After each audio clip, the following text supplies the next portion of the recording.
June 7, 1944, 05:17 hours. Omaha Beach, sector Dog White. The English Channel is the color of dried blood, and the surf spits shrapnel like teeth. Ensign Ruth Betty Higgins, USNR, kneels in ankle-deep foam beside a gut-shot private from the 116th Infantry. His name tag reads Kowalski. His eyes are already glass. She rips open another syringe of morphine. Empty. The last plasma bottle shattered an hour ago against LST-284's steel ramp. Behind her, the tank landing ship groans like a dying whale, its bow doors yawning open to vomit more broken boys onto the sand. Bullets whine overhead. 88mm shells stitch the waterline. Betty's hands shake as she presses a sulfa pad to Kowalski's belly. It soaks through in seconds. Arterial. No time. A coxswain screams from the ramp. "Corpsman, we got 12 more coming bound." She looks up. 12 stretchers. 12 pale faces. 0 saline. 0 whole blood. You can taste the iron in the air, smell the diesel, the cordite, the voided bowels. Betty stands. Her white nurse's brassard is crimson to the elbow. She scans the beach. Wreckage everywhere. Higgins boats belly up, Sherman duplex drives belly down, bodies floating like driftwood. Then she sees it. 50 yards west, the tail of a PBY-5 Catalina juts from the surf like a broken cross. Fuel drums bob around it. And something else. Green coconuts. Dozens of them. Spilled from a ruptured cargo net. Betty's mind races. Coconut water. Sterile. Electrolytes. She heard it once in training. A rumor. A joke. She runs. Boots slipping in wet sand. A sniper's round kicks up a geyser beside her. She dives behind the Catalina's fuselage. Grabs a coconut. Shakes it. Liquid sloshes. Another round pings the aluminum. She doesn't flinch. Back at the aid station, pharmacist's mate 3rd Class Doc Moratti looks up from a thigh amputation. "Betty, we're out. Completely. These kids are bleeding into the sand." She holds up the coconut. "Open the dried plasma. Mix it with this." Moretti stares.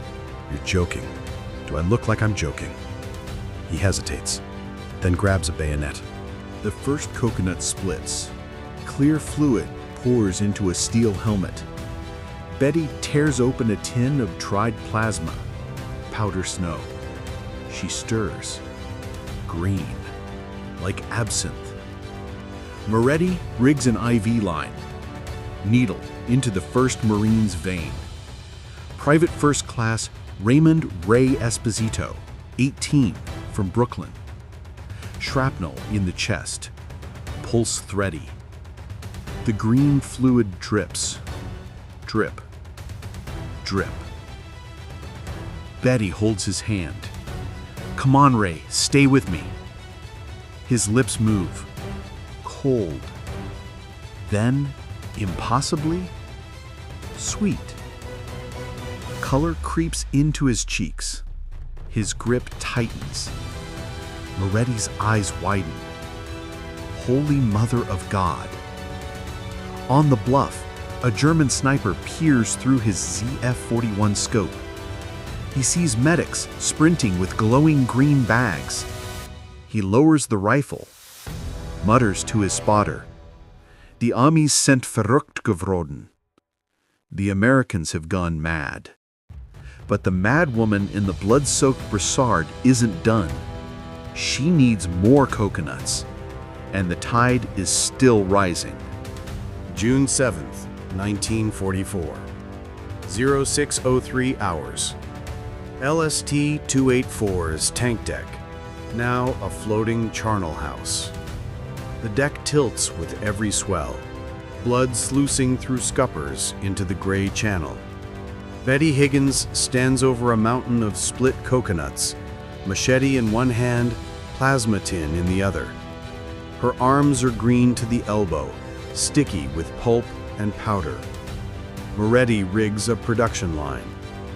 Seaman First Class Sparks O'Leary hacks husks.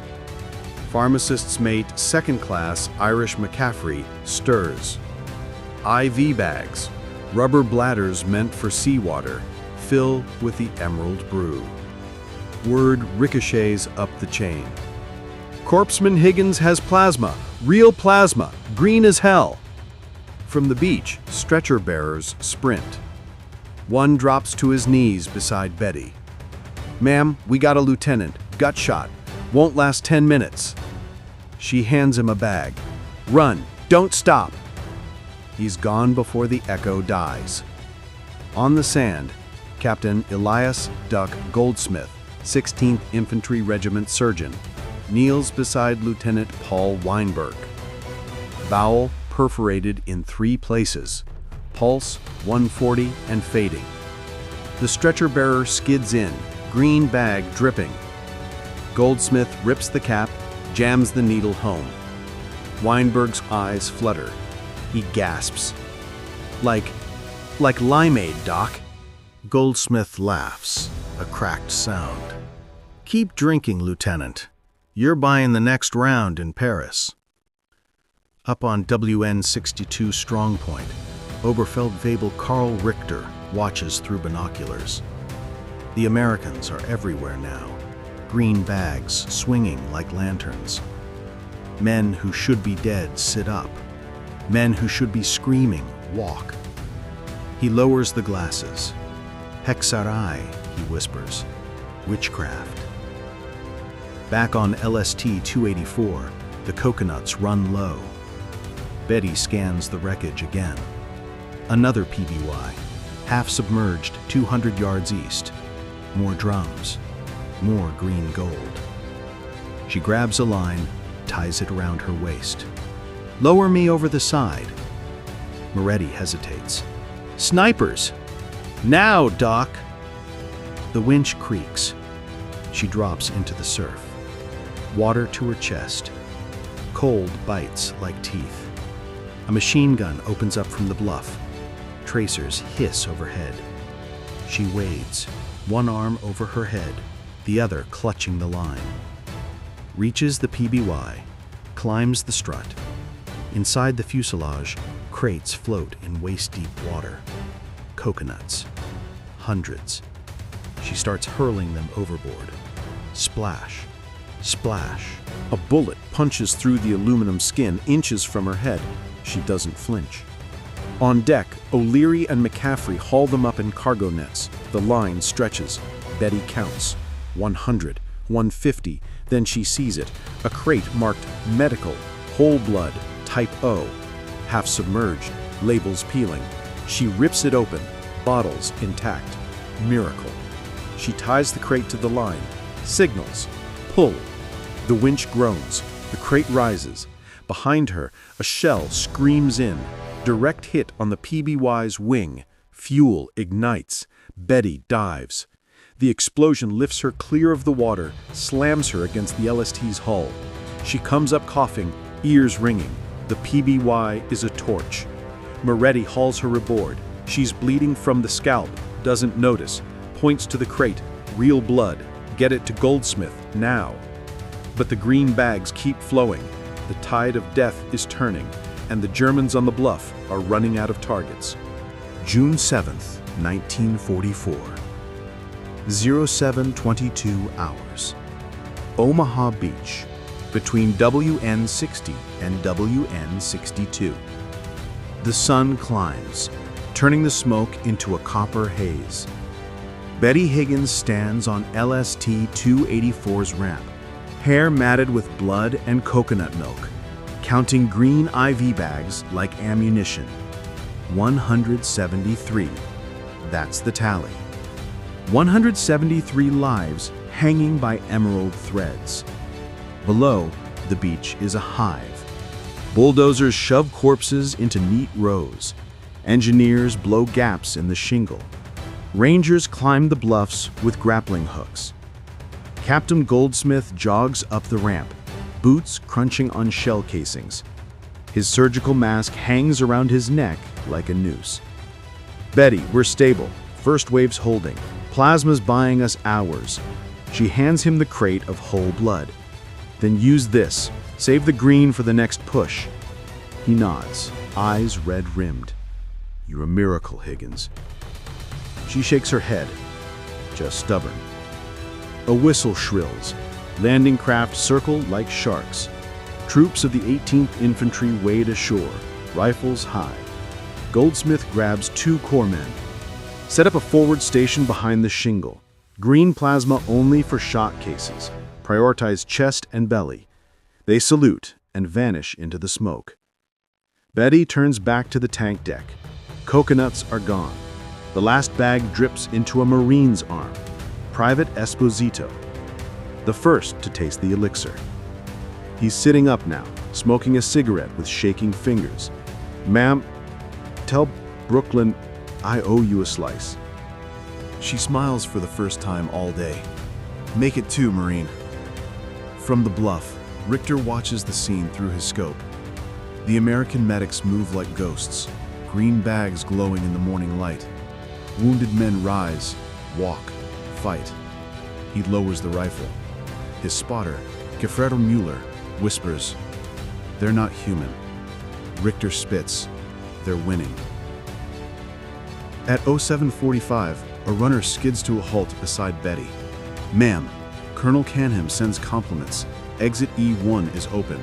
Requests all walking wounded move inland to the aid station at Colville."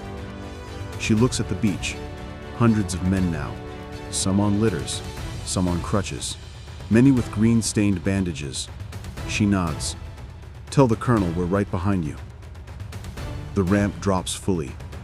LST-284 unloads its final cargo. Not tanks, but men who should be dead. They form up in ragged columns. March. Betty walks at the rear, plasma tin empty, machete still in hand. A photographer snaps her picture. Blood, green stains, exhaustion, carved into every line. The shot will run in Life magazine next month. Caption, "The Angel of Omaha." She doesn't know it yet. Behind her, the channel swallows the wreckage. The PBY burns out. The coconuts are gone. But the green miracle has done its work. The beach is secure. The bluffs are falling. And somewhere up the road to Paris, begins with a drip of coconut water in a vein. June 7th, 1944, 0910 hours. Colville-sur-Mar, first aid station in a bombed-out Norman barn. Hay bales burn for sterilization. The air reeks of iodine, gangrene, and wet wool. Betty Higgins steps through the splintered doors, machete dangling at her side like a sword. Surgeons look up from saws and sutures. One drops his scalpel. A major with a clipboard stares. "Ensign Higgins?" She nods. "LST-284. Plasma's gone. Need resupply." He points to a corner stacked with crates. "Whole blood just in from USS Bayfield. Take what you need." She exhales. First real breath in 12 hours. Outside, the walking wounded form a line. Esposito limps past, green-stained sleeve rolled high. He salutes with 2 fingers. "Pie's on me, ma'am." She almost laughs. Inside, Captain Goldsmith scrubs blood from his forearms in a bucket. He corners her. "Betty, Schaeff wants a report. How the hell did you keep 173 alive with fruit juice?" She shrugs. "Coconut water's isotonic. Potassium, sodium, glucose. Same as plasma, just greener." He scribbles on a yellow pad. "Field expedient, Higgins protocol, coconut plasma substitute." Word spreads faster than morphine. By noon, every landing ship off Omaha is scouring wrecks for coconuts. LST-325 radios, Found 400 in a sunken LCT, sending ashore. On Utah Beach, a Navy doctor named Lieutenant Commander Howard Bruin reads the signal. He orders his pharmacists to replicate. By nightfall, green IVs drip into veins from Sword to Juno. In London, Supreme Headquarters gets the flash.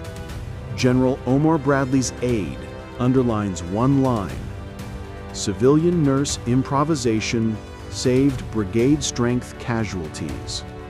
Bradley picks up the secure phone. "Get me Eisenhower."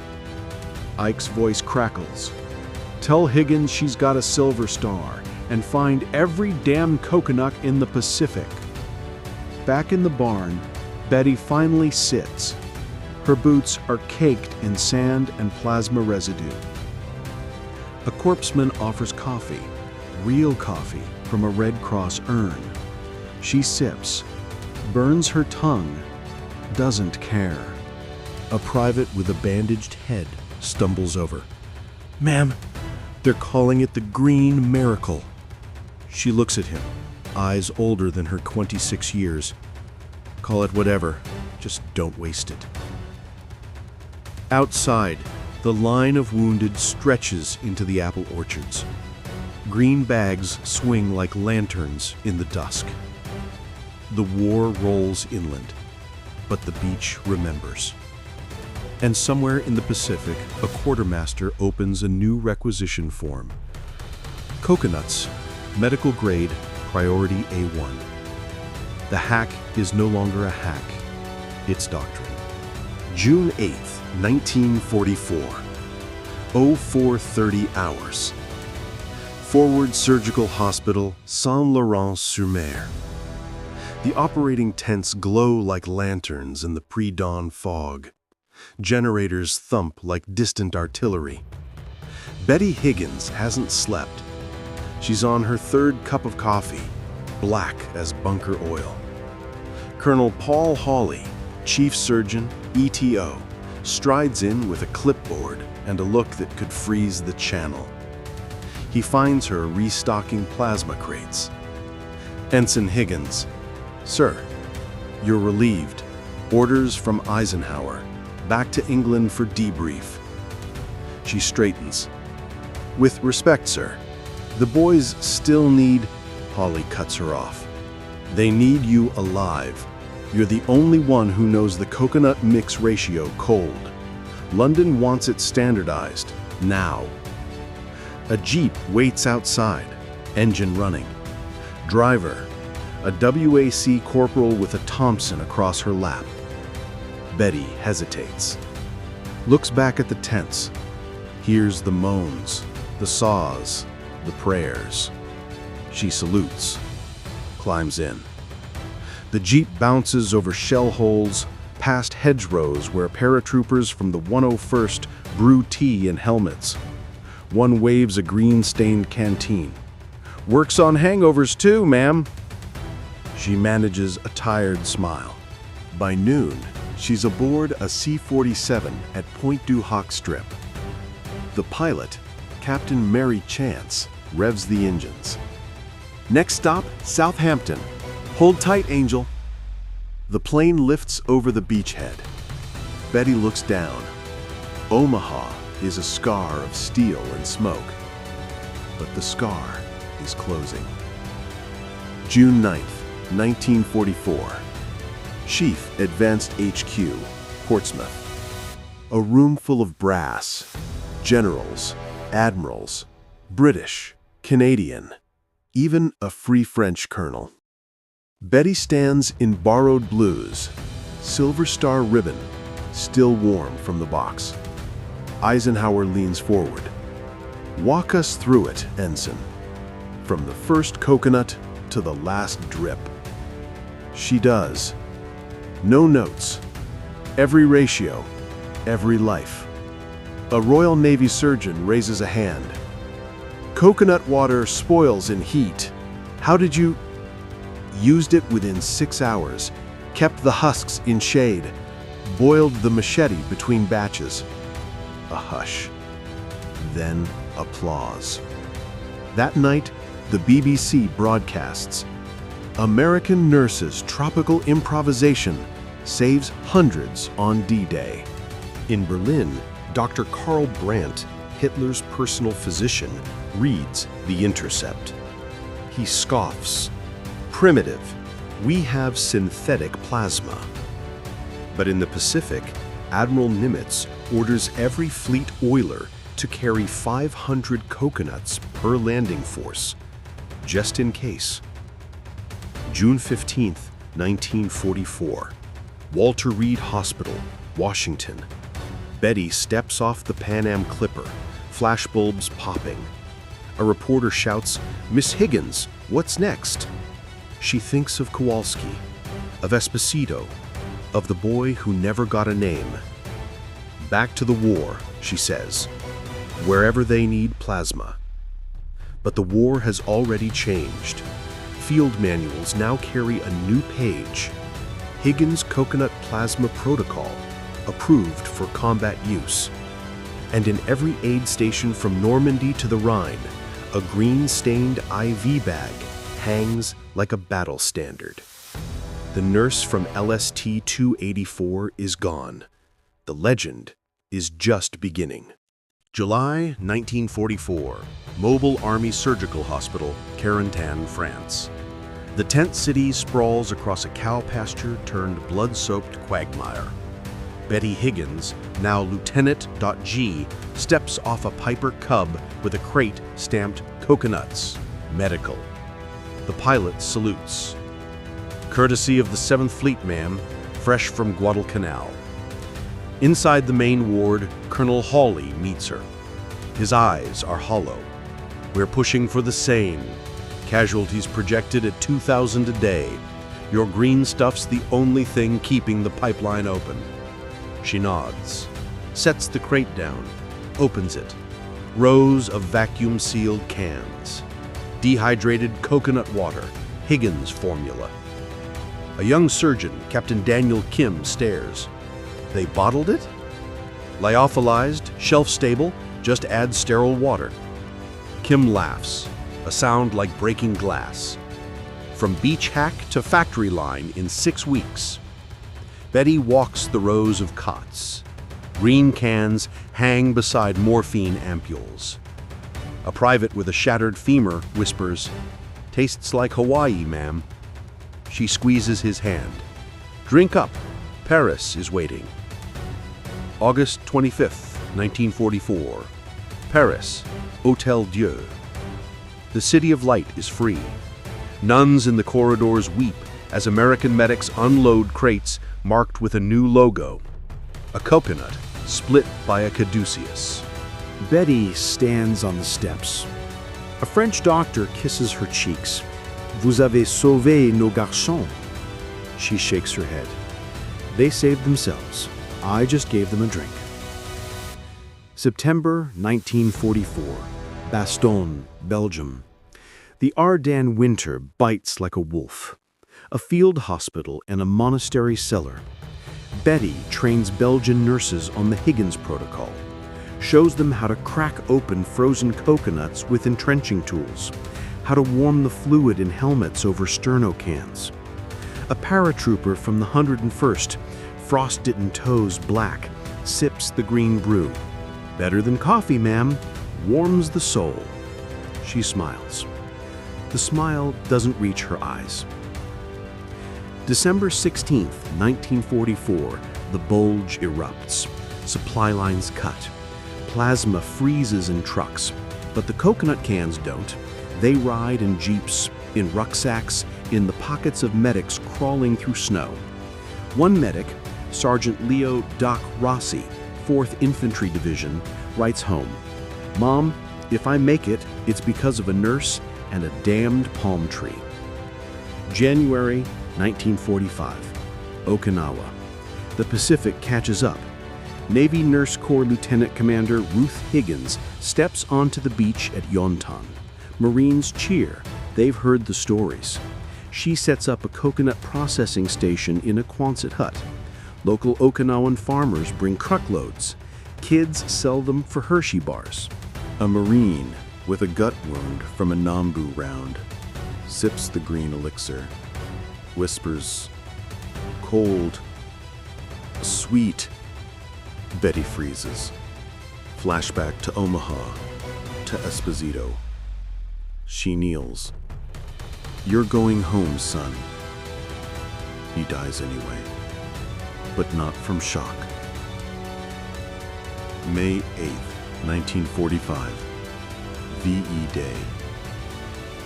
Betty stands on the deck of USS Mercy, bound for San Francisco. The war in Europe is over. The Pacific rages. She opens a letter from Eisenhower, handwritten. "Your green miracle bought us the time we needed. The world owes you a debt it can never repay." She folds it, tucks it into her breast pocket, next to a dried coconut shard. August 15th, 1945, VJ Gay. The war ends. Betty is in a Manila hospital, training Filipino nurses.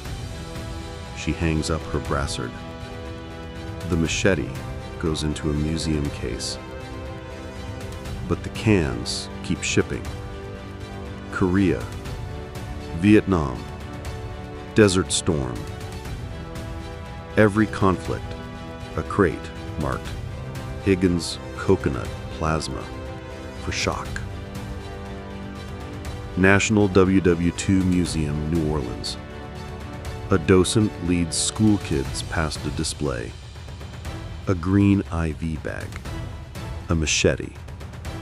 A photo of a blood-soaked nurse. A girl asks, "Did she really save 173 with coconuts?" The docent smiles. She saved thousands. The 173 were just the first. Outside, a palm tree rustles in the breeze. Its fruit hangs heavy.